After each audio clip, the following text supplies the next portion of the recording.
Indo British advanced pain clinic నొప్పి మాయం surgery దూరం ఫర్ అపాయింట్మెంట్స్ 9155515563.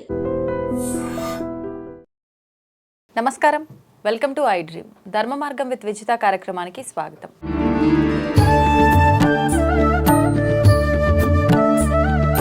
డిసెంబర్ 6 నాగుల పంచమి. నాగుల పంచమితో పాటు ఆ రోజుకు ఇంకొక విశేషం కూడా ఉంది. ఏంటి అంటే విష్ణుమూర్తికి సంబంధించిన నక్షత్రం శ్రవణ నక్షత్రంతో కూడి ఉన్న రోజు ఆ రోజు. కాబట్టి చాలామంది అంత పరమ పవిత్రమైన విష్ణుమూర్తికి శ్రవణ నక్షత్రంతో కూడి ఉన్న రోజున కనుక ఎక్కువగా కష్టాలు పడి ప్రతి పనిలోనూ ఆటంకం ఎదురయ్యి ఇలా రకరకాలుగా ఇబ్బంది పడే వాళ్లకు ఒక మంచి విధి విధానాన్ని కనుక ఆచరిస్తే ఆ కష్టాల నుంచి బయటపడే రోజుగా చెప్పవచ్చు. అయితే మన అందరం కూడా మాట్లాడుకుంటూ ఉంటాము, మనకు ఎటువంటి కష్టాలు ఉన్నా కూడా విష్ణుమూర్తిని ఆరాధిస్తే విష్ణుమూర్తి తొలగిస్తాడు అని చెప్పి నమ్మకం కూడా ఉంటుంది. అటువంటి వాళ్ళందరూ కూడా ఆ రోజున మంచి విధి విధానాన్ని ఆచరిస్తే ఆ కష్టాల నుంచి బయటపడే అవకాశం ఉంటుంది. ఆ విధానం ఏంటో ఇప్పుడు గురుగారితో మాట్లాడి తెలుసుకుందాం. ప్రస్తుతం మనతో పాటు ఉన్నారు ప్రముఖ జ్యోతిష పండితులు నందిబట్ల శ్రీహరి శర్మ గారు. ఇప్పుడు వారితో మాట్లాడి తెలుసుకుందాం. నమస్కారం గురుగారు. వాగర్థావివ సంపృక్తౌ వాగర్థ ప్రతిపత్తయే జగతః పితరౌ వందే పార్వతీ పరమేశ్వరౌ. సదాశివసమారంభాం శంకరాచార్య మధ్యమాం అస్మదాచార్య పర్యంతం వందే గురు పరంపరాం. ఆదిత్యాయ చ సోమాయ మంగళాయ బుధాయ చ గురుశుక్ర శనిభ్యశ్చ రాహవే కేతవే నమః. శృంగేరి జగద్గురు పీఠాధిపతులకి కంచి పీఠాధిపతులకి నమస్కారములు తెలియజేసుకుంటూ కార్యక్రమాన్ని ప్రారంభిద్దాం. గురుగారు, డిసెంబర్ 6న నాగుల పంచమి అని చెప్పారు. అదే రోజున విష్ణుమూర్తికి సంబంధించిన శ్రవణ నక్షత్రంతో కూడి ఉన్న మరొక ప్రత్యేకమైన రోజు. అయితే చాలా మంది నిత్య జీవితంలో రకరకాల కష్టాలు పడుతుంటారు. కష్టాలు లేని వారే ఉండరు అనుకోండి. కానీ ఎక్కువ కాలంగా మనం కోరుకున్న కోరికలు తీరకుండా ప్రతి పనిలోనూ ఆటంకం కలుగుతూ రకరకాలుగా ఇబ్బంది పడుతూ ఉంటారు. అటువంటి వారు ఎటువంటి దేవాలయానికి వెళ్తే ఎటువంటి విధి విధానాన్ని ఆచరిస్తే వాటి నుంచి బయటపడే అవకాశం ఉంటుందంటారు? తెలియజేయండి. వీక్షించేటువంటి ఐ డ్రీమ్ ప్రేక్షకులు కూడా ఈ యొక్క కార్యక్రమం కనుక చూసినట్లయితే ఈ మార్గశిర మాసానికి ఉన్నటువంటి ప్రత్యేకత ఇవన్నీ మనం చెప్పుకుందామమ్మా. మార్గశిర మాసంలోనే గొప్పదైనటువంటి రోజుగా అనేక ఉన్నాయి చెప్పబడినటువంటి రోజులు. మనకు విభూతి యోగంలో భగవద్గీతలో కృష్ణ భగవానుడు ఏమన్నాడు? మాసోహం మాసానాం మార్గశీర్షోహం అంటే అన్ని మాసములలోకెల్లా మార్గశిర మాసమే నేను అన్నట్టుగా చెప్పాడు. అంటే విష్ణు అవతారాలే కదా ఇవన్నీ కూడా. మరి ఈ విష్ణు యొక్క జన్మ నక్షత్రం ఏంటి? శ్రవణ నక్షత్రం. ఈ యొక్క 6వ తారీఖు రోజున పంచమి షష్ఠి కూడా కలిసి వచ్చింది మధ్యాహ్నానికి. మరియు శ్రవణ నక్షత్రం ఉంది. ఈ యొక్క 6వ తారీఖు దాటిన తర్వాత ఇక మార్గశిర మాసంలో మళ్ళీ విష్ణు సంబంధమైనటువంటి శ్రవణ నక్షత్రము ఇంకా మరొకటి లేదు. కాబట్టి సమస్తమైనటువంటి కష్టాల గురించి తెలియజేసుకుందామమ్మా. అంటే ఇప్పుడు చాలామంది వీక్షించేటువంటి ప్రేక్షకుల్లో అనేక రకాలుగా కష్టాలు పడుతుంటారు. ఈ కష్టాలన్నీ కూడాను మనం చెప్పుకుంటే సంచిత పురాకృత ప్రారబ్ధ కర్మదోషాలు ఒకటి, ఇక తాను తెలిసి తెలియక చేసినటువంటి కర్మదోషాలు ఒకటి, తాను ఏ వంశంలో జన్మించి ఉంటాడో అనగా మానవుడు ఎక్కడో ఒక చోట జన్మిస్తాడు. ఆ జన్మించినటువంటి వంశంలో తరతరాలుగా ఏవైనా దోషములు తలిగి ఉంటే ఆ దోషాలన్నీ ఈ యొక్క జన్మించినటువంటి వ్యక్తులకి కూడా సంప్రాప్తమవుతాయి. ఇప్పుడు మనము ఇక్కడ ఈ రూమ్లో కూర్చున్నామమ్మా. ఈ రూమ్లోకి రాకముందే ఒక సెంట్ స్మెల్, ఏదో మంచి స్మెల్ వచ్చింది అనుకోండి, ఇక్కడ కూర్చున్నాం మనకు కూడా ఆ స్మెల్ వస్తుంది కదా. కాబట్టి మనం ఏ వంశంలో జన్మిస్తామో ఆ వంశం వాసనలు కూడా మనకు అంటుతాయి. అంటే ఏంటి? వాళ్ళకి సంబంధించినటువంటి పాప పుణ్యాలు కూడా మనం మోయాల్సి వస్తుంది. అది గత జన్మ కర్మానుసారం మానవ జన్మ ఎత్తుతారు. అది పునర్జన్మకు సంబంధించినటువంటి సిద్ధాంతాలు. అవి తర్వాత విషయాల్లో తెలియజేసుకుందాం కూలంకషంగా. ఇక మానవులకి కష్టాలు ఎలా వస్తాయి? ఇంకా పుట్టిన దారభ్యత ప్రతి వ్యక్తికి కూడాను చిన్నపిల్లల దగ్గర నుంచి అనారోగ్యాలు, విద్యా విషయంలో, అలాగే అన్నీ బాగున్న ఉద్యోగం సరిగ్గా దొరక్క, చదువుకున్న ఉద్యోగానికి సరిగ్గా దొరక ఎంతమంది లేరమ్మా బయట సాదా సీదాగా ఉద్యోగాలతో. ఎంటెక్ చేసిన వాళ్ళు 15,000 చేయట్లేదా?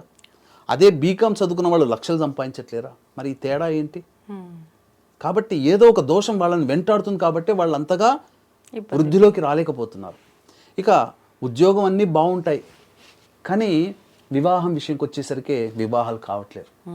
చాలామంది అపాయింట్మెంట్ తీసుకుంటే 1975లో పుట్టిన వాళ్ళు, 80లో పుట్టిన వాళ్ళు వివాహాలు కావట్లేదు, ఏం చేయాలండి అని అడుగుతుంటారు. వాళ్ళ వంశానుకులో ఇవన్నీ కూడా చూసినట్లయితే కొన్ని దోషాలు కనబడుతున్నాయి.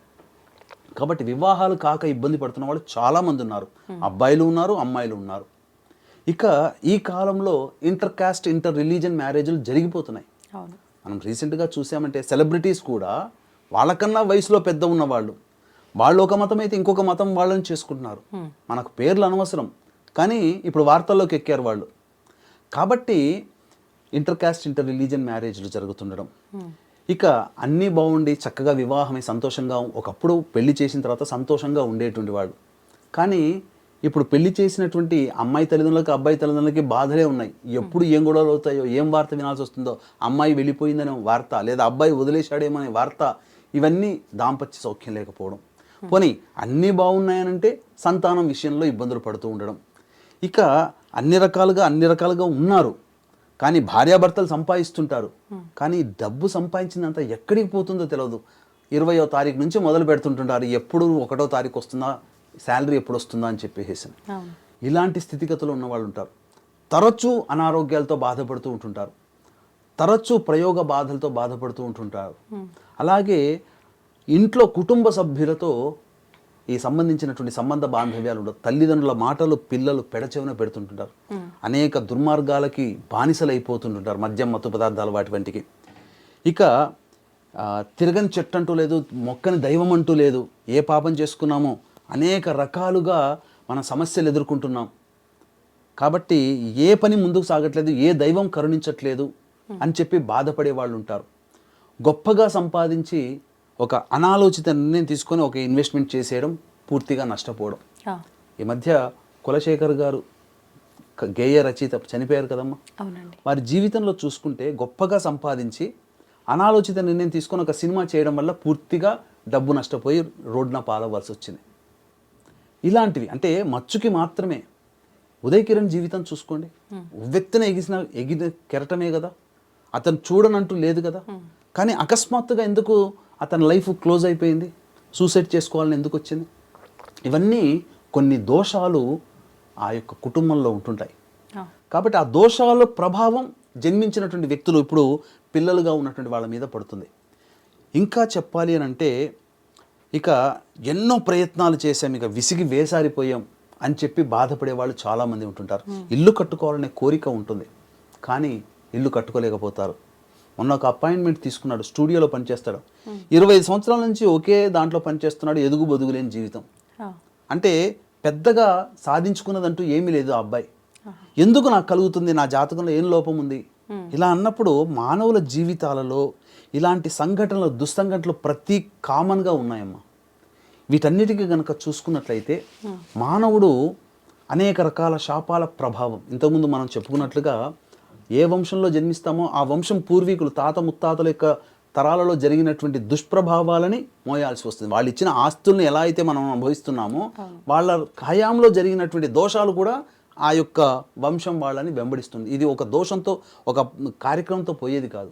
ఇది తెలియదు చాలా మందికి. ఎందుకు మనకి కష్టాలు వస్తున్నాయో తెలియక ఇబ్బంది పడుతూ ఉంటుంటారు. కానీ వాస్తవానికి చూసుకుంటే ఈ అన్నిటికీ మూల కారణం ఏంటంటే పితృశాపం.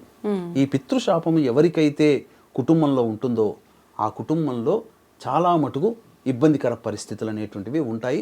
వాళ్ళు ఆ పితృశాపం తొలగించుకుంటే తప్ప వాళ్ళు ఈ యొక్క మంచి ఉన్నత స్థానానికి కోరుకున్న జీవితాన్ని పొందలేకపోతారమ్మా. ఇవన్నీ ఇబ్బందులు ఉండి వృద్ధి లేకపోవడం ఇవన్నీ కూడా పితృశాపం వలన అన్నారు కదా, మరి ఇది ఉంది మనకు అని చెప్పి ఎలా తెలుస్తుంది ఆ కుటుంబానికి?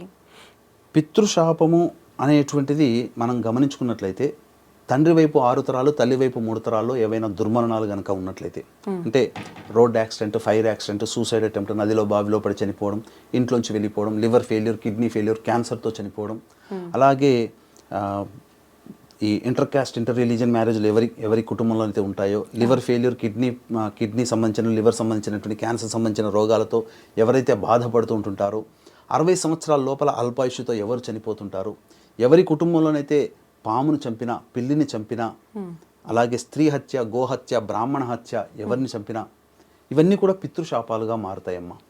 కాబట్టి ఈ పితృశాపము అనగా కరోనాలతో ఎవరైతే చనిపోరో వాటిని కూడా పితృశాపం. కాలసర్పదోషంలో ఎవరు జన్మిస్తారో వాళ్ళకి ఈ పితృశాప ప్రభావం అనేటువంటిది ఉంటుంది. ఈ పితృశాప ప్రభావం వలన ఏమవుతుందంటే, సింపుల్గా ఒకే మాట చెప్పాలంటే, అనుకున్నవి నెరవేరవు, అన్నీ నోటి దాకా వచ్చి వెనక్కి వెళ్ళిపోతాయి. ఇది సంబంధించినటువంటిది. మరి దీనికి ఎటువంటి విధానాన్ని ఆచరించాలంటారు బయటపడడానికి? ఈ పితృదోష నివారణకి సంబంధించి ఇంతకుముందు మనం చెప్పుకున్నట్లుగా పితృదోష నివారణ జరగాలి అంటే నారాయణుడి యొక్క అనుగ్రహం కావాలి. అందుకనే నారాయణ బలి అనే కార్యక్రమం చేయిస్తారు. పితృదేవతలు అనగా మోక్షాన్ని పొందని ఆత్మలకి మోక్షాన్ని ప్రసాదిస్తాడు కాబట్టి మోక్ష నారాయణ బలి అనేటువంటి కార్యక్రమం జరుపుకోవాలి. ఈ మోక్ష నారాయణ బలి కార్యక్రమం నారాయణుడికి సంబంధించినటువంటి జన్మ నక్షత్రం ఈ మార్గశిర మాసం నారాయణుడికి సంబంధించినటువంటి మాసంగా చెప్పబడి ఉంది. అటువంటి నారాయణుడికి సంబంధించినటువంటి నక్షత్రమైన శ్రవణ నక్షత్రము, నారాయణుడికి ఇష్టమైన మాసము మార్గశిర మాసము డిసెంబర్ 6వ తారీఖు రోజున వస్తుంది. కాబట్టి ఈ యొక్క డిసెంబర్ 6వ తారీఖు రోజున ఈ మోక్షనారాయణ బలి పూజ ఎవరైతే జరిపించుకుంటారో వారికి సంపూర్ణమైనటువంటి పితృదేవత అనుగ్రహము, పితృదేవతలకి మోక్షప్రాప్తి వాళ్ళ జీవితంలో ఇక నుంచి వాళ్ళ జీవితంలో చాలా బాగా చక్కగా జరిగిపోతాయి. అయితే చాలామంది ఏంటంటే ఈ యొక్క పితృదోషం అనేటువంటిది దీని యొక్క చెప్పాలి అని అంటే ఒకప్పుడు సశాస్త్రీయంగా జరిగేటువంటి విధానాన్ని దీన్ని కమర్షియల్గా చేయించారమ్మా. కమర్షియల్గా అనంటే మనం చెప్పుకోవాలనంటే దీని నుంచి మనకు గత 15 సంవత్సరాలుగా ఈ పితృదోష నివారణ కార్యక్రమాలు మా పీఠం ఆధ్వర్యంలో జరుగుతూ వస్తున్నాయి. అయితే ఈ యొక్క డిసెంబర్ 6వ తారీఖు రోజున కూడా మా పీఠం ఆధ్వర్యంలో పితృదోష నివారణ కార్యక్రమాలు అనేటువంటివి జరిపించడం జరుగుతుంది. అయితే దీన్ని కమర్షియల్గా ఎందుకు చేస్తున్నారు చాలామంది అని అంటే ఇది బ్రాహ్మణులు మాత్రమే చేయగలిగి, ఎందుకంటే బ్రాహ్మణులకు మాత్రమే మంత్రము విన్న విధానాలు. బ్రాహ్మణులు కానీ అబ్రాహ్మణులు కూడా దీన్ని ఒక వ్యాపారంగా మలుచుకొని బ్రాహ్మణులను ముందర పెట్టి దీన్ని వ్యాపారంగా చేస్తున్నారు. ఏమవుతుంది అప్పుడు కమర్షియల్ అయిపోతుంది. ఎంతసేపటికి ధనార్జనే ధ్యేయంగా ఆ బ్రాహ్మణుని ముందర పెట్టి చేయిస్తూ ఉంటుంటారు. తద్వారా ఏమవుతుంది మీకు క్వాలిటీ రాదు. అంటే ఎలా చెప్తున్నారంటే ఈ యొక్క ఉన్న 27 నక్షత్రాల్లో 19 నక్షత్రాల్లో జన్మించిన వాళ్ళందరూ పితృదోషం అని అంటున్నారు. ఇది మొదటి కమర్షియల్. రెండవది పితృదోషం తొలగిపోయే అవకాశం ఉంటేనే మా వీడియో చూస్తావు, పితృదోషము ఉన్నవాళ్ళు మాత్రమే మా వీడియో చూస్తారు, ఇంకా నువ్వు స్పందించలేదు ఈ వీడియోకి అనంటే నీకు ఇంకా పితృదోషం పోనట్టు. నీ పితృదోషం తొలగిపోయే మార్గం ఉన్నప్పుడు మాత్రమే మళ్ళీ మేము ఆ రోజు చూసామని చెప్పి మళ్ళీ మా దగ్గరికి వస్తావు. నన్ను చూసేవాళ్ళు, నన్ను కలిసేవాళ్ళు, ఇంట్లో పశుపక్షాదులు వచ్చేవాళ్ళు కూడా ఈ పితృదోషానికి సంబంధించిన వాళ్ళే. నన్ను చూసిన వాళ్ళందరూ పితృదోషం ఉన్నట్టే నా వీడియో చూస్తే అనేటువంటి భ్రమ ఒక హిప్నటైజ్గా మనం మరలు చేసేసి దీన్ని ఒక కమర్షియల్ యాక్టివిటీగా చేసేసి సరైనటువంటి విధానంగా బ్రాహ్మణుల ద్వారా చేయించకుండా ఎవరైతే నాకేంటి ఎలా పోతే నాకేంటి ధనార్జనే ధ్యేయంగా ఈ విధంగా చేస్తున్నారు. కాబట్టి దీన్ని మనకు మొదటి నుంచి సశాస్త్రీయంగా మన ఆధ్వర్యంలో జరుగుతూ వస్తుంది. కాబట్టి బ్రాహ్మణుల సంఖ్య ఇక్కడ ప్రధానం. చాలామంది ఏంటనంటే ఒక బ్రాహ్మణుడితోనే ఈ యొక్క పితృదోష కార్యక్రమం అంతా చేయిస్తున్నారమ్మా.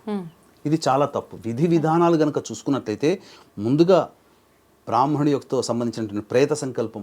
అసలు చాలామంది చెప్పినటువంటిది ఏంటంటే అలాంటి వ్యక్తులు అంటే మోసపూరితముగా జరిగేటువంటి విధానంలో జరిగే విధానం ఎలా ఉంటుందనంటే సరైనటువంటి మంటపారాధన జరగదు, రజ్జుబంధనం అని ఉంటుంది, తర్వాత ఈ సంబంధించిన ప్రేత ఆవాహనం ఉంటుంది, అది సరిగ్గా చేయించలేకపోవడం, అలాగే పంచసూక్త పారాయణాలు చేయకపోవడం, విష్ణు సూక్తము, నారాయణ సూక్తము, రుద్ర సూక్తము, సవితృ సూక్తము, పితృ సూక్తము ఇట్లాంటివి కొన్ని పారాయణాలు ఉంటాయి, అవి చేయాలి బ్రాహ్మణులు.